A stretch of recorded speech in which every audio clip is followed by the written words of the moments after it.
Indian ആർമിയിലേക്ക് പെൺകുട്ടികൾക്ക് service ചെയ്യാൻ ഇതാ നല്ലൊരു അവസരം വന്നിരിക്കുകയാണ്. വുമൺ മിലിറ്ററി പോലീസിലേക്കാണ് ഇപ്പോൾ ഒഴിവുകൾ ക്ഷണിച്ചിട്ടുള്ളത്. അതിൻ്റെ അപ്ലിക്കേഷൻ ഡേറ്റ്, അതുപോലെ തന്നെ അവസാന തീയതി, ഇതിൻ്റെ ഹൈറ്റ് ക്രൈറ്റീരിയ, യോഗ്യത, ഇതിൻ്റെ എക്സാം പാറ്റേൺ, അതുപോലെ തന്നെ മെഡിക്കൽ, ഫിസിക്കൽ ടെസ്റ്റ് എന്തൊക്കെയാണ് എന്നുള്ളത് നമുക്ക് ഈ ഒരു വീഡിയോനകത്ത് പരമാവധി നിങ്ങൾക്ക് എല്ലാ കാര്യങ്ങളും കവർ ചെയ്യുന്നതായിരിക്കും. ഇന്ത്യൻ മിലിറ്ററി പോലീസ്, അതായത് woman military police, red cap ധരിച്ചുകൊണ്ടുള്ള സർവീസാണ് പെൺകുട്ടികൾക്ക് ഇന്ത്യൻ ആർമിയിൽ ലഭിക്കുന്നത്. നല്ലൊരു അവസരം തന്നെയാണ് ഇന്ത്യൻ ആർമിയിൽ. കാരണം കഴിഞ്ഞ 2 വർഷമായിട്ടാണ് ഇന്ത്യൻ ആർമിയിലേക്ക് വുമൺ മിലിറ്ററി പോലീസ്, അതായത് പെൺകുട്ടികൾക്ക് ഇന്ത്യൻ ആർമിയിലേക്ക് അവസരം കൊടുത്തിട്ടുള്ളത്. മുന്നേ ഓഫീസർ തസ്തികയിലായിരുന്നു ഉണ്ടായത്. ഇപ്പോൾ കഴിഞ്ഞ 2 വർഷമായിട്ട് അത് സോൾജർ റാങ്കിൽ കൂടി വേക്കൻസി കൊടുത്തിരിക്കുകയാണ്. ഈ ഒരു അവസരം എന്നുള്ളത് കാരണം കേരളത്തിൽ നിന്ന് കഴിഞ്ഞ 2 വർഷമായിട്ട് നിരവധി ഉദ്യോഗാർത്ഥികളാണ് ഇതിനകത്ത് ഇപ്പം സർവീസ് ചെയ്തുകൊണ്ടിരിക്കുന്നത്. ഇപ്പോൾ അഗ്നിവീർ കാറ്റഗറിയിലേക്കാണ് അപ്ലിക്കേഷൻ ക്ഷണിച്ചിരിക്കുന്നത്. നല്ലൊരു ജോലി തന്നെയാണ്. ഓൾ ഇന്ത്യ ലെവൽ എല്ലാ സ്ഥലങ്ങളിലും സർവീസ് ചെയ്യാൻ സാധിക്കുന്ന എല്ലാ ഫെസിലിറ്റീസും കൂടി ലഭിക്കുന്ന നല്ലൊരു അവസരം തന്നെയാണ് ഇപ്പോൾ വന്നിരിക്കുന്നത്. ഈ ഒരു വീഡിയോ സ്കിപ്പ് ചെയ്യരുത്. കാരണം കേരളത്തിലെ ഇന്ത്യൻ ആർമിയിലേക്ക് ഒരുപാട് പെൺകുട്ടികളാണ്, കാരണം അത്രമാത്രം എൻക്വയറിയാണ് ഞങ്ങൾക്ക് വന്നുകൊണ്ടിരിക്കുന്നത്. അതുകൊണ്ടാണ് ഇപ്പോൾ ഈ ഒരു വീഡിയോ അപ്ലോഡ് ചെയ്യുന്നത്. അതുകൊണ്ട് അവസാനം വരെ കാണുക. അതുപോലെ തന്നെ ഈ ഒരു വീഡിയോ കേരളത്തിലെ ഇന്ത്യൻ ആർമിയിലേക്ക് പോകാൻ ആഗ്രഹിക്കുന്ന ഓരോ സഹോദരിമാരിലേക്കും പരമാവധി ഷെയർ ചെയ്യുക. ആദ്യം തന്നെ ഇതിൻ്റെ സെലക്ഷൻ പ്രോസസ്സ് എന്താണെന്ന് നോക്കാം. ആദ്യമായിട്ടാണ് ഓൺലൈൻ റിട്ടേൺ എക്സാമിനേഷൻ. അതായത് നിങ്ങൾ അപ്ലിക്കേഷൻ കൊടുക്കുമ്പോൾ ആദ്യം തന്നെ അപ്ലിക്കേഷൻ കൊടുക്കണം. അക്ഷയ ത്രൂ ആണ് അപ്ലിക്കേഷൻ കൊടുക്കേണ്ടത്. ഇൻഡിവിജ്വലായിട്ടും കൊടുക്കാൻ സാധിക്കുന്നവർ കൊടുക്കാൻ പറ്റും. അതുപോലെ തന്നെ ഇതിൻ്റെ ഡോക്യുമെൻറ്റ്, നിങ്ങളുടെ SSLC book, passport size photo, Aadhaar card, community certificate, അതുപോലെ തന്നെ നിങ്ങളുടെ സ്പോർട്സ് കോട്ട, സ്പോർട്സിൻ്റെ അകത്ത് നിങ്ങൾക്ക് സർട്ടിഫിക്കറ്റ് ലഭിച്ചിട്ടുണ്ടെങ്കിൽ സ്പോർട്സ് സർട്ടിഫിക്കറ്റ്, കൂടാതെ നിങ്ങൾ NCCക്ക് ഉണ്ടെങ്കിൽ A സർട്ടിഫിക്കറ്റ് അല്ലെങ്കിൽ B സർട്ടിഫിക്കറ്റ്, ഏത് സർട്ടിഫിക്കറ്റ്, അതായത് ഗ്രാജുവേഷൻ കംപ്ലീറ്റ് ആയിട്ടുള്ള ഉദ്യോഗാർത്ഥികൾക്കും അപ്ലിക്കേഷൻ കൊടുക്കാൻ സാധിക്കും. ബട്ട് 10ാം ക്ലാസ് ബേസിലാണ് നിങ്ങൾ അപ്ലിക്കേഷൻ കൊടുക്കേണ്ടത്. അതുകൊണ്ട് NCC A certificate, B certificate, C certificate, ഏത് സർട്ടിഫിക്കറ്റ് അത് നിർബന്ധമായി അപ്ലോഡ് ചെയ്യേണ്ടതാണ്. കാരണം അതിന് എക്സ്ട്രാ മാർക്ക് ലഭിക്കുന്നതാണ്, അതായത് അഡ്വാൻറ്റേജ് ലഭിക്കുന്നതാണ്. അതുപോലെ തന്നെ എക്സ് സർവീസ്മെൻ്റെ മക്കളാണെങ്കിൽ അല്ലെങ്കിൽ സർവീസ് പേഴ്സൻ്റെ മക്കളാണെങ്കിൽ ഇത്തരം റിലേഷൻ സർട്ടിഫിക്കറ്റ് കൂടെ ഇതിൻ്റെ കൂടെ നിങ്ങൾ അപ്ലിക്കേഷൻ കൊടുക്കുന്ന സമയത്ത് അപ്ലോഡ് ചെയ്യാൻ മറക്കരുത്. ആദ്യം തന്നെയാണ് ഇതിൻ്റെ റിട്ടേൺ എക്സാമിനേഷനാണ് വരുന്നത്. അതിനുശേഷം physical fitness test, physical measurement test, medical examination, final merit list.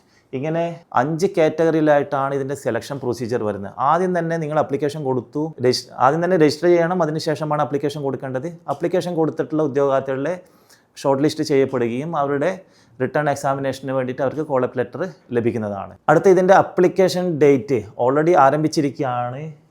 13 ഫെബ്രുവരി മുതലാണ് ഇതിൻ്റെ അപ്ലിക്കേഷൻ ഡേറ്റ് ഓപ്പൺ ആയിട്ടുള്ളത്. അതായത് അപ്ലിക്കേഷൻ വിൻഡോ ഓപ്പൺ ആയത് ഫെബ്രുവരി 13 മുതലാണ്. അപ്ലിക്കേഷൻ കൊടുക്കേണ്ട അവസാന തീയതി 1 ഏപ്രിൽ 2026, അതായത് 1-ാം തീയതി രാത്രി 12 മണിയാകുമ്പോഴേക്കും നിങ്ങളുടെ ഈ അപ്ലിക്കേഷൻ വിൻഡോ ക്ലോസ് ആവുന്നതാണ്. അപ്പോൾ അതിന് മുന്നേ തന്നെ എല്ലാവരും, ഇനി വെറും 2 ആഴ്ച മാത്രമേ ബാക്കിയുള്ളൂ. അതുകൊണ്ട് അപ്ലിക്കേഷൻ കൊടുക്കാൻ ബാക്കിയുള്ള ഉദ്യോഗാർത്ഥികൾ എത്രയും പെട്ടെന്ന് തന്നെ അക്ഷയ അല്ലെങ്കിൽ കമ്പ്യൂട്ടർ സെൻറ്റർ ത്രൂ നിങ്ങൾ കൊടുക്കേണ്ടതാണ്. അടുത്താണ് online exam, competitive entrance examination 1 June to 15 June, അതായത് ജൂൺ 1 മുതൽ 15 ഇടയിലാണ് നിങ്ങളുടെ റിട്ടേൺ എക്സാമിനേഷൻ നടക്കാൻ പോകുന്നത്. കാരണം ഈ ഒരു 15 ദിവസത്തിനകത്ത് ആൺകുട്ടികളുടെയും പെൺകുട്ടികളുടെയും റിട്ടേൺ എക്സാം കംപ്ലീറ്റ് ആവുന്നതാണ്. അതിൻ്റെ എക്സാം സെൻറ്റർ നിങ്ങൾക്ക് മെയിൽ ത്രൂ ആണ് ലഭിക്കുന്നത്. അതുപോലെ തന്നെ എക്സാം സെൻറ്റർ, ടൈം, അതുപോലെ എന്തൊക്കെ ഡോക്യുമെൻ്റാണ് കൊണ്ടുപോകേണ്ടത് എന്നുള്ളത് നിങ്ങൾക്ക് അഡ്മിറ്റ് കാർഡ് ലഭിക്കുന്ന സമയത്ത് ലഭിക്കുന്നതാണ്. അതിനനുസരിച്ചിട്ടാണ് നിങ്ങൾ ഡോക്യുമെൻറ്റേഷനും അതുപോലെ തന്നെ ആ കറക്റ്റ് ടൈമിനകത്തും അവിടെ റിപ്പോർട്ട് ചെയ്യേണ്ടത്. അടുത്തതായിട്ട് ഇതിൻ്റെ ഏജ് ലിമിറ്റ് എന്താണെന്ന് നോക്കാം. ഏജ് ലിമിറ്റ് വരുന്നത് 17 മുതൽ 22 വയസ്സിന് ഇടയിൽ പ്രായപരിധിയുള്ള പെൺകുട്ടികൾക്കാണ് ഇത് അപ്ലിക്കേഷൻ കൊടുക്കാൻ സാധിക്കുന്നത്. അതായത് birth date between 1 July 2005 1 July 2009 ഇടയിൽ ജനിച്ചവരായിരിക്കണം. അതായത് 2005 ജൂലൈ 1 2009 ജൂലൈ 1 ഇടയിൽ ജനിച്ചിട്ടുള്ള ഓരോ ഉദ്യോഗാർത്ഥികൾക്കും അപ്ലിക്കേഷൻ കൊടുക്കാൻ സാധിക്കുന്ന നല്ലൊരു അവസരം തന്നെയാണ് ഇപ്പോൾ വുമൺ മിലിറ്ററി പോലീസിലേക്ക് വന്നിട്ടുള്ളത്. അടുത്തായി ഇതിൻ്റെ എഡ്യൂക്കേഷൻ ക്വാളിഫിക്കേഷൻ എന്താണെന്ന് നോക്കാം. 10ാം ക്ലാസ് പാസ്സായിട്ടുള്ള ഉദ്യോഗാർത്ഥികൾക്കാണ് അപ്ലിക്കേഷൻ കൊടുക്കുക. അതായത് ഇപ്പോൾ 10ാം ക്ലാസ് പഠിച്ചുകൊണ്ടിരിക്കുന്ന കുട്ടികൾക്കാണെങ്കിൽ അപ്ലിക്കേഷൻ കൊടുക്കാൻ സാധിക്കുന്നതല്ല. കാരണം പല കോളുകളും വന്നിട്ടുണ്ടായിരുന്നു ഈ ഒരു ഏജ് ലിമിറ്റിനകത്ത് വരുന്നുണ്ട്, പക്ഷേ ഇപ്പോൾ 10ാം ക്ലാസ് പഠിക്കുന്നതാണെന്ന്. 10ാം ക്ലാസ് പാസ്സായിട്ടുള്ള ഉദ്യോഗാർത്ഥികൾക്ക് മാത്രമാണ് അപ്ലിക്കേഷൻ കൊടുക്കാൻ സാധിക്കുകയുള്ളൂ. കാരണം നിങ്ങൾ സർട്ടിഫിക്കറ്റ് അപ്ലോഡ് ചെയ്യേണ്ടത് 10ാം ക്ലാസ്സിൻ്റെ ഒറിജിനൽ സർട്ടിഫിക്കറ്റ് തന്നെ അപ്ലോഡ് ചെയ്യണം എന്നുള്ളത് നിർബന്ധമായിട്ടുള്ളൊരു കാര്യം തന്നെയാണ്. 45% മാർക്ക് ഓൾ ഓവർ, അതായത് ഓൾ ഓവർ നിങ്ങൾക്ക് 45% മാർക്ക് ഉണ്ടായിരിക്കണം. അതുപോലെ തന്നെ 33% ഈച്ച് സബ്ജക്റ്റ്, ഓരോ വിഷയത്തിനും നിങ്ങൾക്ക് 33% മാർക്കും അതുപോലെ തന്നെ ഓൾ ഓവർ ടോട്ടൽ 45% മാർക്കും ഉണ്ടെങ്കിൽ മാത്രമേ നിങ്ങൾക്ക് അപ്ലിക്കേഷൻ കൊടുക്കാൻ സാധിക്കുന്നുള്ളൂ. അൺമാരീഡ് കാൻഡിഡേറ്റ്സിനാണ് ഇത് അപ്ലിക്കേഷൻ കൊടുക്കാൻ സാധിക്കുന്നത്. അല്ലെങ്കിൽ വിഡോസ് അല്ലെങ്കിൽ ഡൈവേഴ്സ് കാൻഡിഡേറ്റ്സിന് അപ്ലിക്കേഷൻ കൊടുക്കാൻ സാധിക്കും. അതുപോലെ തന്നെ അതിൻ്റെ പ്രത്യേകമായിട്ടുള്ള നിബന്ധനകളുണ്ട്. അത് നിങ്ങൾ ഇന്ത്യൻ ആർമിയുടെ സൈറ്റിൽ പോവുകയാണെങ്കിൽ നിങ്ങൾക്ക് മനസ്സിലാകും എന്തൊക്കെയാണ്.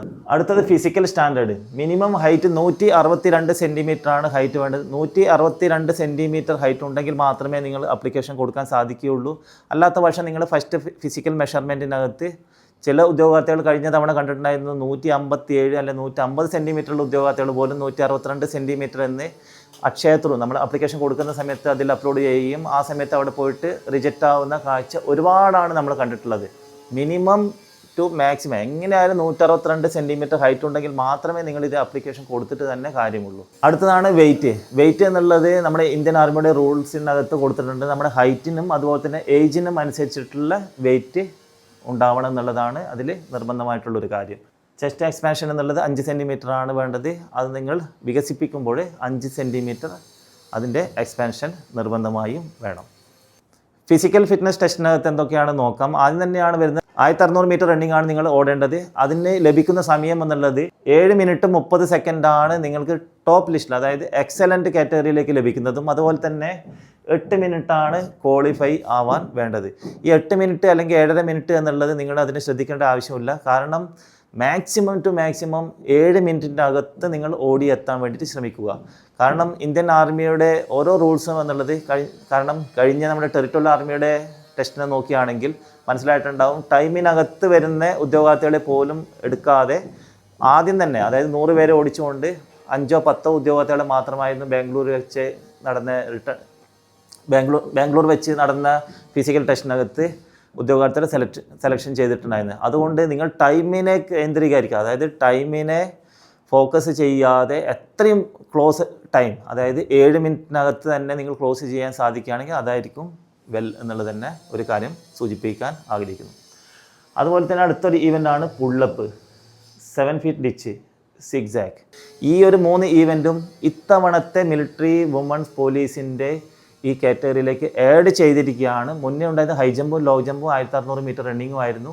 അവിടെ നിന്നാണ് ഇപ്പോൾ ചേഞ്ച്മെൻറ്റ് വരികയും പുള്ളപ്പ്, 7 ഫീറ്റ് ഡിച്ച്, അതുപോലെ തന്നെ സിക്സാക്ക്. ഈ 2 ഈവൻറ്റും എന്നുള്ളത് ജസ്റ്റ് പാസ് മാത്രമാണ്. പുള്ളപ്പിന് 40 മാർക്കാണ് ലഭിക്കുന്നത്. അതുപോലെ തന്നെ റണ്ണിങ്ങിനാണെങ്കിൽ 60 മാർക്ക്. അങ്ങനെ 100 മാർക്കിൻ്റെ ഫിസിക്കൽ ടെസ്റ്റ് ആയിരിക്കും അവിടെ നടക്കാൻ പോകുന്നത്. അതുകൊണ്ട് റിട്ടേൺ എക്സാമിനേഷനാണ് ആദ്യം വരുന്നത്. അതിനുശേഷം ഫിസിക്കലിനെ പ്രാക്ടീസ് ചെയ്യുക എന്നുള്ളത് നിങ്ങളുടെ മിഥ്യാധാരണ മാത്രമാണ്. കാരണം ഇതിൻ്റെ കൂടെ തന്നെ റിട്ടേൺ എക്സാമിനേഷൻ്റെ കൂടെ തന്നെ ഫിസിക്കലിൻ്റെ പ്രാക്ടീസും കൂടെ നിങ്ങൾക്ക് ഒരുമിച്ച് കൊണ്ടുപോയാൽ മാത്രമേ നിങ്ങൾക്ക് ആ ഒരു സമയം, കാരണം ചില സമയങ്ങളിൽ നിന്നുള്ളത് ചെറിയ ഷോർട്ട് ടൈം മാത്രമാണ് നിങ്ങൾക്ക് ലഭിക്കുന്നത്. കഴിഞ്ഞ വർഷം നടന്ന റിട്ടേൺ എക്സാമിനേഷനിൽ ജയിച്ചിട്ടുള്ള ഉദ്യോഗാർത്ഥികളുടെ ഫിസിക്കൽ ടെസ്റ്റിനുള്ള ഡേറ്റ് ഇപ്പോഴാണ് വന്നിരിക്കുന്നത്. ഏപ്രിൽ മാസം എൻഡിങ്ങിലാണ് ഇപ്പോൾ അവരുടെ മൈസൂരിൽ വെച്ചാണ് ഫിസിക്കൽ ടെസ്റ്റ് നടക്കാൻ പോകുന്നത്. നല്ലൊരു സമയം തന്നെയാണ് അവർക്ക് ലഭിച്ചിട്ടുള്ളത്. പക്ഷേങ്കിൽ നമുക്ക് ഒരിക്കലും ഇന്ത്യൻ ആർമിയുടെ റൂൾസിനെ കുറിച്ചിട്ട് വ്യക്തമായിട്ട് പറയാൻ സാധിക്കുന്നതല്ല.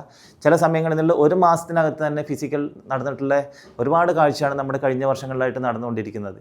അതുകൊണ്ട് ഫിസിക്കൽ ടെസ്റ്റ് റിട്ടേൺ എക്സാമിനേഷനും ഒരുമിച്ച് തന്നെ മുന്നോട്ട് കൊണ്ടുപോയെങ്കിൽ മാത്രമേ നിങ്ങൾക്ക് ഈ ഫിസിക്കലും അതിൻ്റെ കൂടെ തന്നെ ക്രാക്ക് ചെയ്യാൻ സാധിക്കുകയുള്ളൂ. അപ്ലിക്കേഷൻ കൊടുക്കുന്ന സമയത്ത് 250 രൂപയാണ് അതിൻ്റെ ഫീ വരുന്നത്. നിങ്ങൾ അപ്ലിക്കേഷൻ കൊടുക്കുന്ന സമയത്ത് ഫീ ഡെപ്പോസിറ്റ് ചെയ്യാനുള്ള ഒരു ഓപ്ഷൻ വരുന്നതാണ്. അത് നിങ്ങൾ അക്ഷയ അല്ലെങ്കിൽ കമ്പ്യൂട്ടർ സെൻ്ററിൽ അവർ തന്നെ ചെയ്ത് തരുന്നതാണ്. അവസാനം അവരുടെ ഫീസ് പ്ലസ് ഈ 250 രൂപയാണ് അവർ ചാർജ് ഈടാക്കുന്നത്. ഇത്രയും കാര്യങ്ങളാണ് ഇപ്പോൾ ഇന്ത്യൻ ആർമിയിലേക്ക് വുമൺ മിലിറ്ററി പോലീസിലേക്ക് അപ്ലിക്കേഷൻ കൊടുക്കാൻ ആഗ്രഹിക്കുന്ന ഓരോ ഉദ്യോഗാർത്ഥിയും മനസ്സിലാക്കേണ്ട ഒരു കാര്യം. അതുകൊണ്ട് തന്നെ ഇതിൻ്റെ പ്രിപ്പറേഷൻ ഇന്ന് തന്നെ, കാരണം പല ഉദ്യോഗാർത്ഥികളും ലാസ്റ്റ് ഡേറ്റ് ഏപ്രിൽ 1 വെയിറ്റ് ചെയ്തുകൊണ്ട് ഇരിക്കുന്നൊരു കാഴ്ചയാണ് കണ്ടുകൊണ്ടിരിക്കുന്നത്. കാരണം ഇപ്പോൾ +2 എക്സാം നടന്നുകൊണ്ടിരിക്കുന്നത്, +2 എക്സാം എഴുതിയ അല്ലെങ്കിൽ +1 എക്സാമിനേഷൻ എഴുതുന്ന ഉദ്യോഗാർത്ഥികൾ 28-ാം തീയതിയാണ് ഇവരുടെ വെക്കേഷൻ ആരംഭിക്കുന്നത്. അതിനുശേഷം അപ്ലിക്കേഷൻ കൊടുക്കാമെന്നുള്ള ഓരോ രൂപത്തിലും വെയിറ്റ് ചെയ്യുന്നുണ്ട്. അതുകൊണ്ട് ഇന്ത്യൻ ആർമിയുടെ യൂണിഫോം അണിയാൻ ആഗ്രഹിക്കുന്ന ഓരോ സഹോദരിമാരും എത്രയും പെട്ടെന്ന് തന്നെ അപ്ലിക്കേഷൻ കൊടുക്കുക. നിങ്ങളുടെ എക്സാമിന് ശേഷം നിങ്ങൾ വരുന്ന വഴിയെങ്കിലും ഡോക്യുമെൻ്റ് കയ്യിൽ കരുതുക. എക്സാമിനേഷൻ എഴുതി വീട്ടിൽ വരുന്ന സമയത്തെങ്കിലും നിങ്ങൾ അക്ഷയ സെൻറ്റർ അല്ലെ കമ്പ്യൂട്ടർ സെൻറ്റർ അവിടെ പോയിട്ട് എത്രയും പെട്ടെന്ന് തന്നെ അപ്ലിക്കേഷൻ കൊടുക്കുക. ഇതിൻ്റെ പ്രിപ്പറേഷൻ ആരംഭിക്കുക. അതുപോലെ ഇന്ത്യൻ ആർമിയിലേക്ക് പോകാൻ ആഗ്രഹിക്കുന്ന ഓരോ സഹോദരിമാരിലേക്കും, കേരളത്തിലെ ഓരോ സഹോദരിമാരിലേക്കും ഈ ഒരു വീഡിയോ പരമാവധി ഷെയർ ചെയ്യുക. അതുപോലെ ഡ്രോൺ അക്കാഡമിയിൽ ഏപ്രിൽ 3 മുതൽ സ്പെഷ്യൽ ബാച്ച് ആരംഭിക്കാൻ പോവുകയാണ്. റെസിഡൻഷ്യൽ ഡിഫൻസ് സ്കൂളാണ് ഡ്രോൺ അക്കാഡമി. കണ്ണൂരിലാണ് അക്കാഡമി സ്ഥിതി ചെയ്യുന്നത്. താല്പര്യമുള്ള ഉദ്യോഗാർത്ഥികൾ നിങ്ങളുടെ സീറ്റ് കൺഫേം ചെയ്യാനായി താഴെ പറയുന്ന നമ്പറിലേക്ക് ബന്ധപ്പെടുക. ജയ് ഹിന്ദ്.